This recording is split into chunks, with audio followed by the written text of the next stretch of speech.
Puji nama Tuhan, hari ini kita kembali di dalam ibadah family altar. Ya, saya senang sekali ya setiap diadakannya ibadah ini yang kita selenggarakan setiap minggu. Kenapa saya suka? Kenapa saya senang? Karena di dalam family altar atau FA, di situ kita boleh berbagi. Di situ kita boleh saling menopang, berdoa. Boleh kita berbagi kesaksian kepada satu dengan yang lain. Nah, sebelum kita masuk lebih jauh lagi, mari kita merendahkan diri di hadapan Tuhan. Kita naikkan satu pujian. Haleluya. Yes, Tuhan Yesus.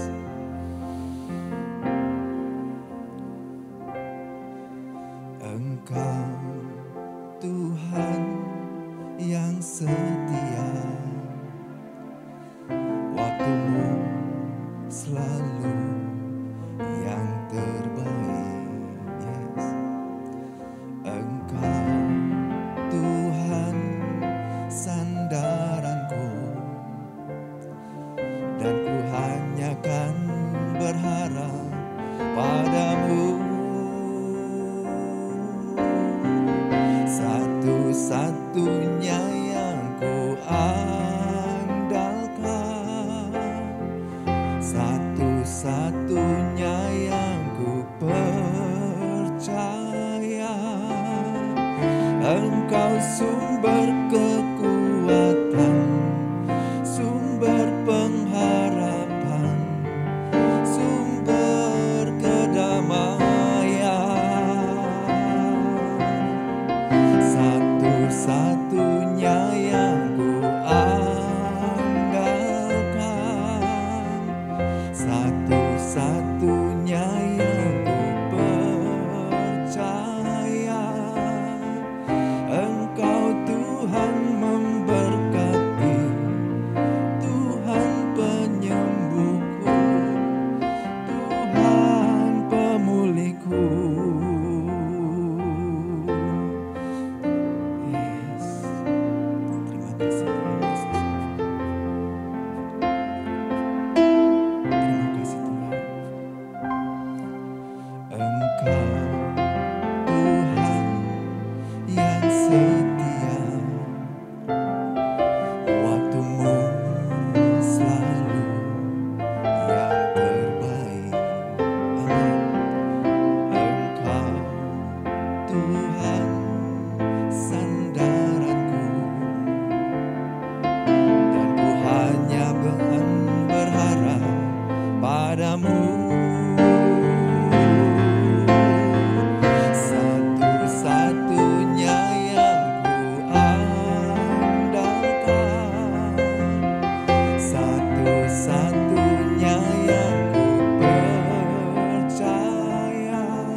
Damai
Tuhan, kami bersyukur buat hari-hari yang sudah kami lalui.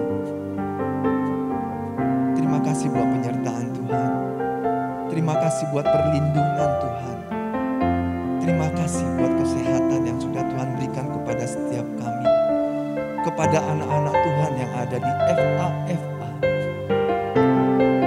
Dan hari ini kami datang merendahkan diri di hadapan Tuhan. Kami datang duduk diam di hadapan Tuhan.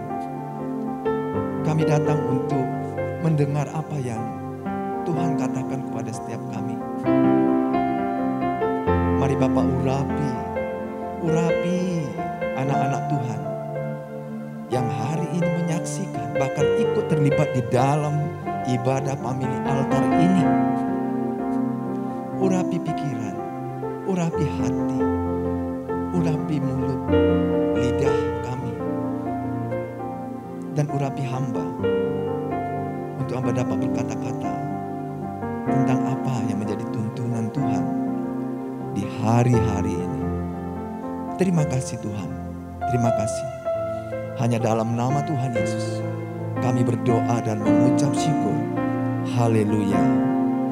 Amin. Nah, Bapak Ibu yang terkasih di dalam nama Tuhan Yesus, bulan ini kita masih di dalam tuntunan tentang tahun Sabat.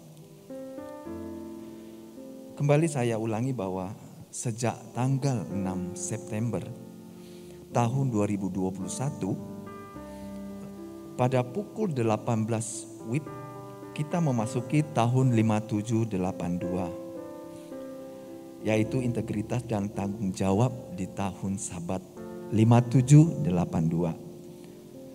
Nah, saya akan bacakan satu ayat, yaitu di kitab Kejadian 2 ayat 15. Firman Tuhan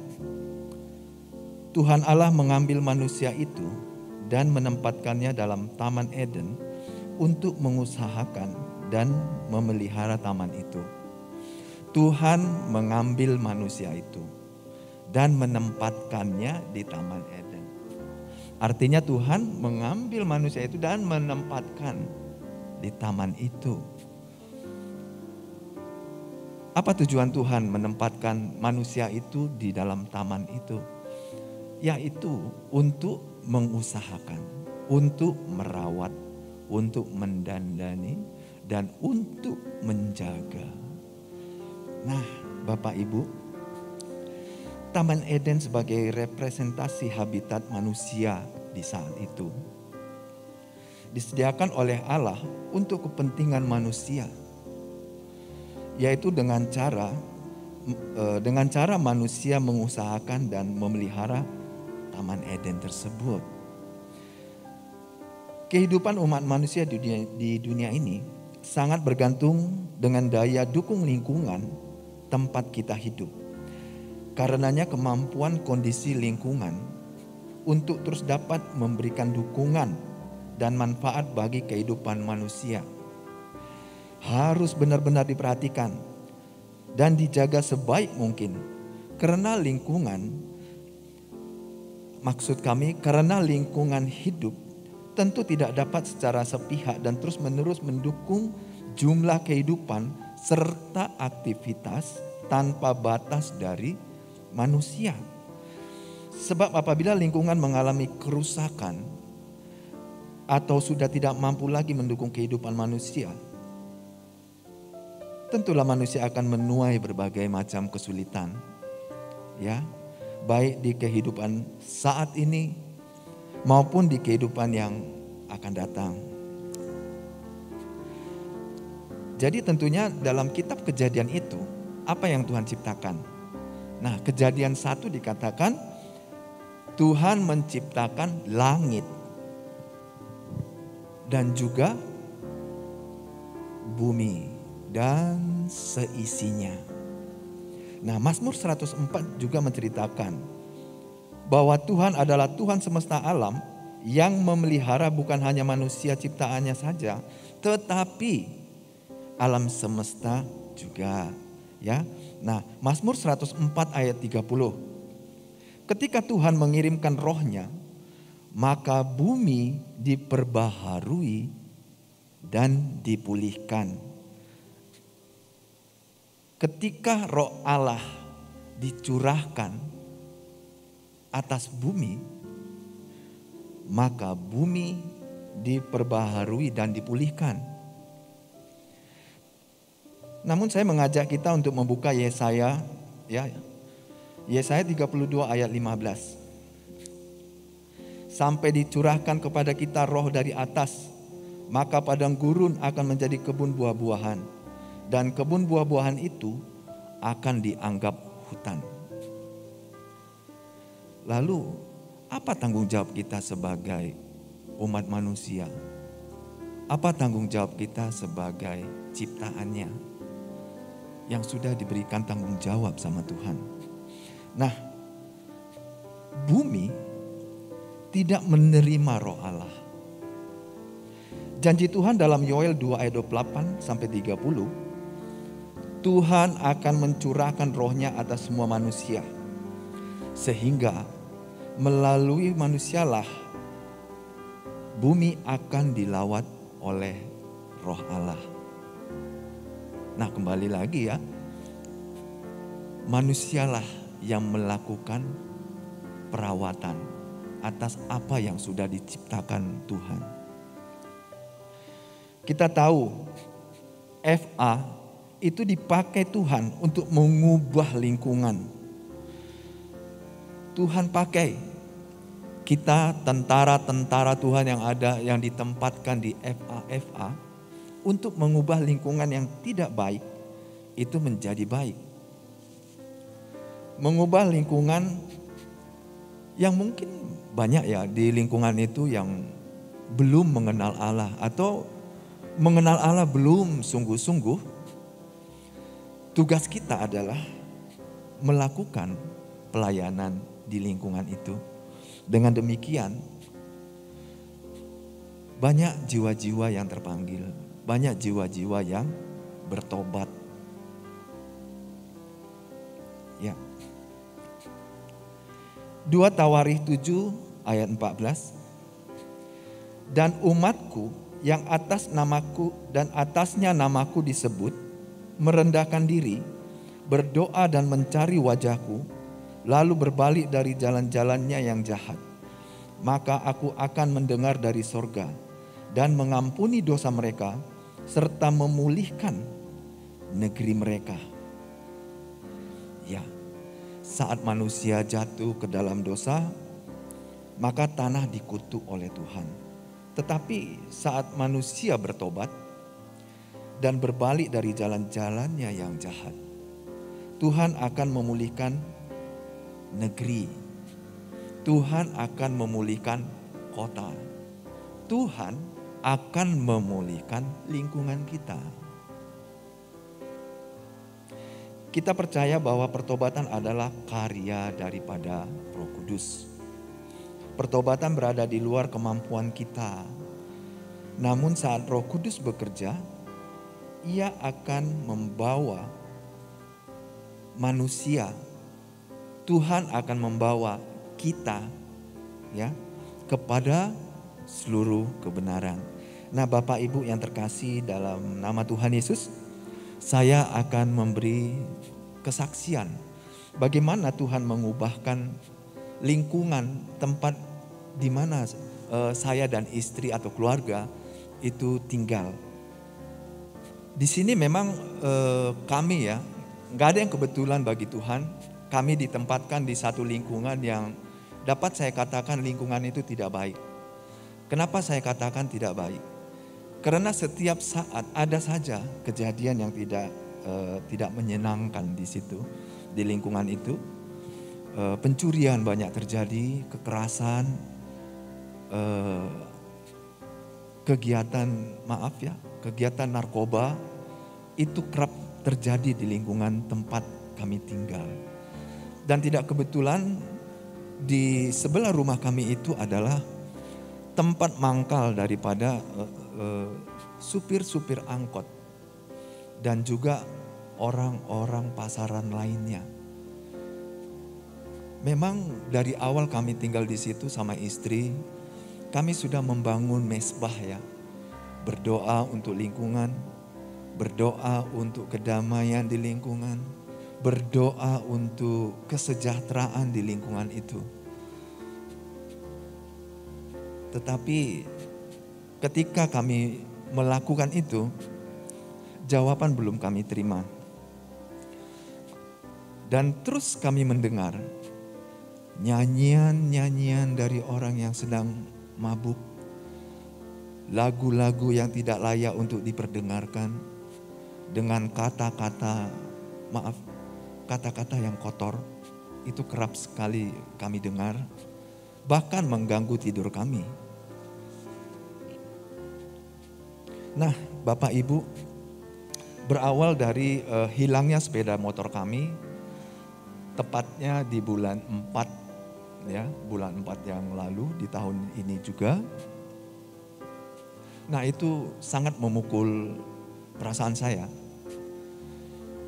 Awalnya saya ingin mengambil tindakan sendiri dengan mengumpulkan teman-teman dan kami menyisir seluruh kawasan yang ada di komplek itu ya. Tetapi hasilnya tidak ada. Tidak menghasilkan apa-apa. Tetapi puji nama Tuhan, Roh Kudus itu mengingatkan saya untuk cepat-cepat melapor kepada pihak yang berwajib. Tujuannya adalah agar ketika sepeda motor itu nanti dipergunakan oleh yang mengambil untuk tindakan yang atau tindakan kriminal, nah kita akan terhindar ya, kita akan terhindar dari tindakan kriminal juga. Karena ketika mereka melakukan tindakan kriminal, nah sepeda motor itu kan atas nama saya, terlihat dari plat yang ada. Nah puji nama Tuhan, oleh karena itu saya pergi melapor. Nah laporan diterima dengan baik, tetapi hasilnya belum baik. Lalu apa yang kami lakukan dengan istri? Kami mengambil keputusan mengikhlaskan dan mensyukuri ya dari apa yang sudah terjadi. Gak apa-apa, biarlah hal itu terjadi. Lalu apa yang harus kami lakukan? Lagi-lagi Roh Kudus memberi pencerahan kepada setiap umatnya yang mau berharap kepadanya. Saya dan istri itu membangun mesbah dan menambah doa kami, yaitu Tuhan lawat yang mengambil sepeda motor kami. Tuhan, kiranya Engkau memberkati mereka, memberkati kehidupan mereka. Nah itu kami lakukan terus menerus, setiap hari kami lakukan. Karena kebiasaan dari istri saya itu, ya dia rajin memuji menyembah, dia membaca firman. Dan kami terus membangun mesbah, berdoa pagi, kami berdoa malam untuk lingkungan itu. Agar lingkungan itu benar-benar dipulihkan oleh Tuhan. Nah Bapak Ibu yang terkasih dalam nama Tuhan Yesus, apakah kami hanya berdoa, bernyanyi di rumah? Oh tentu tidak. Kami melakukan tindakan. Ya, kami melakukan tindakan. Apa yang kami lakukan? Kami harus melakukan ya yang namanya menjalin hubungan yang baik dengan orang-orang yang ada di sekitar lingkungan. Nah pada akhirnya saya mulai berbaur kepada mereka-mereka yang hidup di pasaran. Saya masuk dari satu warkop kepada warkop yang lain. Warkop itu ya warung kopi ya, warung tua yang ada di sekitar lingkungan itu. Saya mulai bergabung dengan mereka. Nah saya bergabung di situ hanya untuk melakukan interaksi, membangun hubungan, membangun komunikasi kepada mereka. Jadi dari kebiasaan saya itu datang dan berkumpul dengan mereka, saya ketahui bagaimana mereka itu hidup, bagaimana mereka itu susahnya. Satu kali saya mendengar Bagaimana saya pulang, saya nggak membawa uang. Datang yang satu, bagaimana ini saya tidak mendapatkan setoran. Nah, ini yang kerap sekali yang saya dengar dari situ. Akhirnya kami berunding sama istri, kami mengambil keputusan, kami memberi makan mereka. Satu hari kami memberi mereka sarapan. Minggu kemudian kami memberi mereka makan malam. Selanjutnya kami memberi mereka itu makan siang. Ya. Lalu apa lagi? Nah, kami sepakat sama istri untuk memberikan sembako. Ya, paket sembako. Beras, telur, minyak, gula. Tetapi kami memilih orang-orang yang benar-benar bisa dibantu. Saya meminta informasi melalui orang-orang yang ada di sekitar lingkungan. Nah, puji nama Tuhan, akhirnya terselenggaralah yang namanya pembagian sembako. Dalam hal ini, mereka heran melihat kami, karena mereka tahu bahwasanya kami itu mengalami pencurian. Tetapi yang kami lakukan adalah memberi makanan orang-orang yang ada di lingkungan. Bahkan bukan sampai di situ saja Bapak Ibu. Saya rindu, apa yang kami lakukan juga dilakukan oleh anggota-anggota FA yang ada di kelompok kami. Lalu saya utarakan maksud-maksud kami. Puji nama Tuhan, mereka antusias untuk melakukan hal yang sama. Nah, jadi bukan lingkungan tempat saya tinggal saja yang kebagian sembako, tetapi mengalir ke daerah-daerah lain. Memang tidak banyak, tetapi memang kami pilih orang-orang yang betul-betul membutuhkan uluran tangan Tuhan saat itu.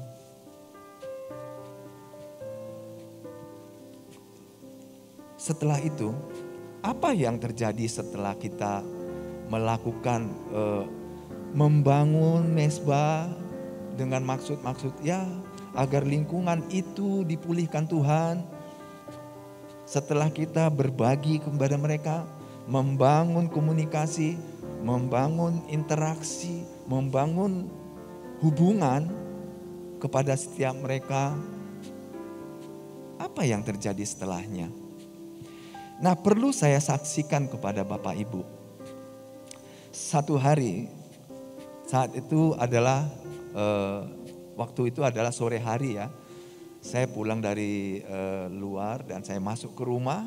Tetapi saya bukan langsung masuk ke rumah, tetapi saya tiba-tiba datang dan duduk di warung tua di sebelah rumah itu tadi. Alangkah terkejutnya saya ketika saya duduk, ternyata ada beberapa orang di situ sedang menyaksikan ya melalui YouTube, yaitu tentang kesaksian firman Tuhan. Wah, di situ saya tertegun, saya terharu, ya, saya bersuka cita sekali di situ, ya. Dan pembicaraan yang kami lakukan saat itu adalah bagaimana kebaikan Tuhan. Nah, luar biasa, bisa berubah gitu. Lalu apa lagi yang terjadi? Ketika mereka ingin bernyanyi, mereka itu memanggil kami dulu. Mereka minta izin, apakah kami boleh bernyanyi? Wah, saya kaget. Gak apa-apa, silakan bernyanyi. Bahkan saya bercanda, boleh bernyanyi kalau ada suara 1, 2, dan 3-nya. Oh, boleh bernyanyi, asal tidak ada kata-kata yang kotor. Nah, Bapak Ibu, sekarang apa yang terjadi sampai hari ini? Tidak ada lagi kegiatan nyanyi bernyanyi di lingkungan di sebelah rumah saya itu. Tidak ada lagi. Mereka datang hanya ngobrol. Pada pukul 9, ya 9 malam keadaan sudah sepi. Luar biasa Tuhan, ya luar biasa Tuhan. Setelah itu Tuhan rindu bukan hanya sebelah rumah saja yang mendapatkan perubahan atau lawatan. Nah, saya pergi ke tetangga depan, saya pergi ke tetangga lebih jauh lagi, ya. Dari hasil perjalanan saya dari sebelah rumah ke sebelah rumah, saya mendapatkan seorang bapak yang memang dulunya, mantan narapidana yang baru keluar dari penjara. Nah, kami share tentang firman Tuhan. Kami berbicara tentang kebaikan Tuhan. Dan itu saya lakukan bukan sekali dua kali, tetapi berkali-kali saya datang ke rumahnya. Lalu apa yang terjadi Bapak Ibu? Satu kali saya pergi ke tempat beliau ini tadi. Tidak kebetulan Bapak itu ada usahanya ya, kedai kelontong. Nah, saya pergoki, dia itu juga sedang menyaksikan video-video rohani, kesaksian-kesaksian rohani. Tidak berapa lama saya datang lagi ke situ, dia sedang menikmati lagu puji-pujian. Haleluya. Betapa bangganya saya ya memiliki Tuhan yang mendengar dan menjawab doa kami. Apakah sampai di situ? Tidak. Tidak jauh dari tempat itu juga saya mendapatkan beberapa orang dan mereka bersaksi ya bagaimana keadaan keluarga mereka dan mereka butuh pencerahan. Nah, puji nama Tuhan, saya berkali-kali datang ke situ juga untuk kita dapat share tentang firman Tuhan, share tentang kebaikan Tuhan dan memberi kesaksian tentang bagaimana Tuhan ya melawat saya, mengangkat saya sampai saya bisa seperti ini sekarang. Ya, puji nama Tuhan Bapak Ibu. Lalu efeknya kepada lingkungan kami itu keseluruhan. Suatu malam datanglah Bapak kepala lingkungan dengan jajarannya datang ke rumah, ia bertamu untuk mengajak saya bertukar pikiran tentang bagaimana lingkungan ini. Karena sudah banyak kejadian yang tidak baik terjadi ya, dan itu rutin terjadi. Ada mobil yang hilang, ada sepeda motor yang hilang, ada isi rumah yang diambil maling, dan macam-macam. Nah, puji nama Tuhan Bapak Ibu ya. Akhirnya keluar keputusan dari pembicaraan itu untuk membuat CCTV di seluruh gang yang ada di lingkungan. Nah, Bapak Kepala Lingkungan bilang, lingkungan kita kan terdiri dari orang-orang yang gimana ya Pak? Menengah ke bawah katanya gitu. Tetapi saya mendorong beliau untuk ambillah dari orang yang mau saja. Selanjutnya nanti kita bicarakan. Nah, apa yang terjadi Bapak Ibu? Selang beberapa hari ya, mungkin ada juga hitungan minggu ya. Ketika Ibu Kepling datang ke rumah meminta uang jaga malam, saya dikasih nomor WhatsApp untuk masuk ke dalam grup. Nah, setelah masuk ke dalam grup itu, dari situlah saya saksikan Bapak Ibu, mereka membangun CCTV di setiap gang. Haleluya. Bukan itu saja, mereka membangun portal-portal di mulut setiap gang. Haleluya. Doa terjawab. Lawatan Tuhan betul-betul terjadi di lingkungan tempat kami tinggal. Jadi saya bisa melupakan apa yang pernah terjadi ya, dan digantikan dengan sukacita yang luar biasa dari Tuhan. Jadi hingga saat ini lingkungan kami itu betul-betul aman, betul-betul sejahtera. Apalagi kemarin ya, ada beberapa pejabat yang datang ke lingkungan kami untuk menyaksikan kegiatan vaksinasi. Antaranya ada Bapak Wali Kota, Bapak Kapolda, Bapak Gubernur, bahkan Bapak Wakapolri. Nggak nyangka bisa datang ke lingkungan kecil kami itu gitu. Luar biasa. Jadi saya melihat Tuhan itu sungguh amat sangat luar biasa. Nah Bapak Ibu, artinya kita itu benar-benar dipakai Tuhan untuk menjadi penjaga, untuk menjadi pelayan di lingkungan itu, untuk menjadi pendandan, ya, mendandani lingkungan itu dan merawat lingkungan itu. Benar-benar dipakai Tuhan. Dan saya dan istri sangat bangga sekali ya, ditempatkan di lingkungan yang tadinya tidak baik, sekarang sudah benar-benar menjadi baik. Nah Bapak Ibu yang terkasih dalam nama Tuhan Yesus, dengan demikian nubuatan dalam kitab Joel tentang pencurahan Roh Kudus secara besar-besaran dan nubuatan Nabi Amos tentang pemulihan Pondok Daud itu sangat relevan. Sangat relevan. Apalagi ke depannya kami terus akan melakukan ya doa-doa, pujian dan penyembahan. Bahkan saya dan istri juga ada rencana membuka garasi kami ini, garasi mobil kami, untuk kami jadikan tempat ibadah bagi orang-orang yang tadinya, maaf ya, hidupnya liar, itu kita tarik ya dengan cara cara Tuhan lah, seperti apa.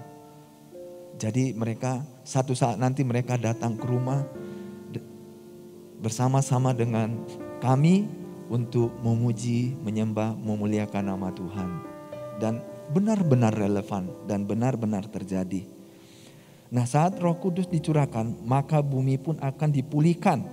Sehingga gunung-gunung akan meniriskan anggur baru, bukit-bukit akan kebanjiran.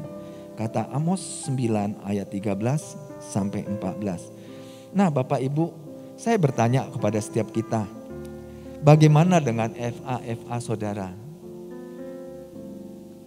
Bagaimana dengan kegiatan-kegiatan FA saudara? Di sini saya menantang setiap FA ya, yang ada di lingkungan-lingkungan di mana Tuhan menempatkan setiap bapak dan ibu untuk dapat memenangkan jiwa-jiwa yang ada di lingkungan itu. Ya, untuk dapat lebih lagi memperhatikan siapa-siapa yang membutuhkan uluran tangan Tuhan. Siapa-siapa yang hidupnya mungkin mengalami pergumulan yang berat menurut mereka. Tugas kita untuk melayani mereka. Itulah maka FA itu ada. Family Altar itu ada. Nah saya tantang Bapak Ibu untuk dapat melakukannya.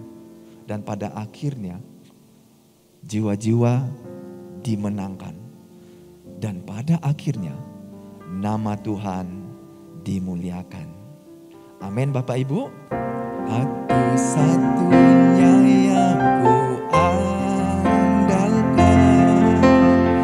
satu-satunya yang ku percaya.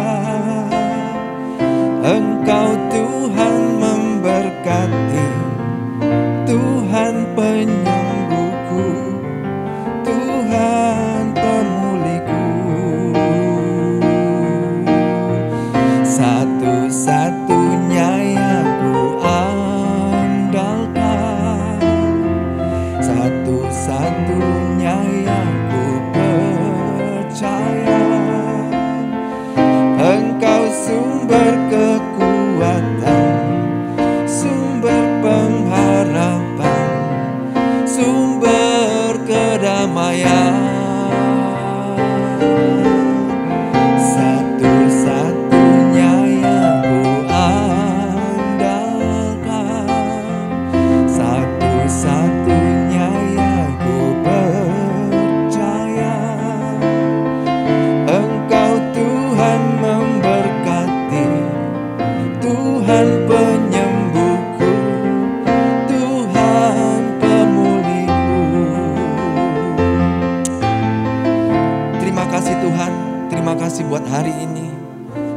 buat ibadah ini ya Tuhan.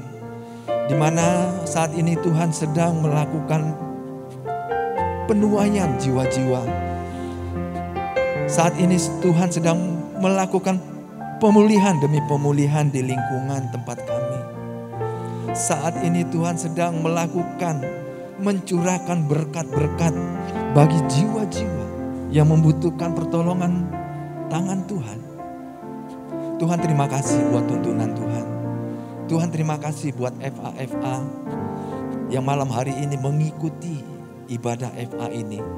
Tuhan kami berdoa, biarlah kiranya damai sejahtera Tuhan, berkat dan kelimpahan tercurah atas kehidupan keluarga-keluarga family altar yang ada di keluarga GBI, keluarga besar Medan Plaza. Terima kasih Bapa. Dan juga kami berdoa ya Tuhan, buat para pemimpin rohani kami. Tuhan Engkau memberkati gembala kami yang ada di Jakarta, Bapak Pendeta Niko Notoraharjo. Tuhan Engkau memberkati Bapak Gembala kami, Gembala Pembina kami, Bapak Pendeta R. Bambang Yonan. Tuhan Engkau memberkati Gembala kami, Bapak Pendeta Edi Prayitno. Tuhan Engkau memberkati hamba-hambamu ini. Engkau memberkati keluarga, Engkau memberkati istri, anak dan cucunya. Dan Tuhan memberkati seluruh hamba-hamba Tuhan yang melayani, bahkan yang ada di FA-FA. Mari Tuhan, Engkau mencurahkan hikmat yang lebih lagi kepada mereka, agar mereka dapat melakukan pelayanan mulai dari lingkungan yang terkecil, mulai dari lingkungan di sekitar. Dan pada akhirnya mereka dapat melakukan pelayanan kepada daerah-daerah yang lebih besar lagi. Bapak terima kasih. Dan juga kami berdoa untuk bangsa kami Indonesia. Tuhan berkatilah para pemimpin di bangsa ini. Engkau memberkati Presiden kami Bapak Joko Widodo. Dan juga Wakil Presiden Amin Ma'ruf. Tuhan Engkau memberkati jajaran Menteri Kabinet, TNI, Polri. Dan juga Tuhan memberkati pemerintahan yang ada di daerah. Tuhan memberkati Bapak Gubernur kami Edi Rahmayadi dan juga Bapak Ijek. Tuhan Engkau memberkati wali kota kami Bapak Bobi Nasution dan juga Bapak dan juga wakilnya ya Tuhan. Terima kasih Tuhan Yesus. Biarlah kiranya hikmat Tuhan ada pada mereka, agar mereka dapat memerintah di bangsa ini dengan takut akan Tuhan. Terima kasih Bapa, terima kasih Tuhan Yesus. Dan juga kami mengangkat tangan kami, memberkati kota kudus Tuhan Yerusalem. Salam Yerusalem, salam Yerusalem. Damai sejahtera sukacita ada di lingkungan tembok dan puri-purimu. Berkat Yerusalem mengalir kepada orang-orang yang mencintai kota kudus Tuhan Yerusalem. Terima kasih Bapa, terima kasih Tuhan. Kami berhenti, kami selesai pada malam hari ini. Namun sebelum kami kembali kepada aktivitas kami, berkenanlah Tuhan membukakan tingkap-tingkap langit untuk memberkati kami. Saudara-saudara sekalian, mari arahkan hati dan wajah kita kepada Tuhan. Sekarang, terima dan bawalah anugerah yang melimpah-limpah dari Allah Bapa kita. Kasih yang sempurna dari Tuhan kita Yesus Kristus. Dan persekutuan yang manis dengan kuat kuasa Roh Kudus. Itulah yang menyertai kita mulai dari saat ini sampai Maranatha dan sampai selama-lamanya. Mari setiap kita yang percaya dan yang diberkati Tuhan, bersama-sama kita katakan amin. Selamat melayani, Tuhan Yesus memberkati.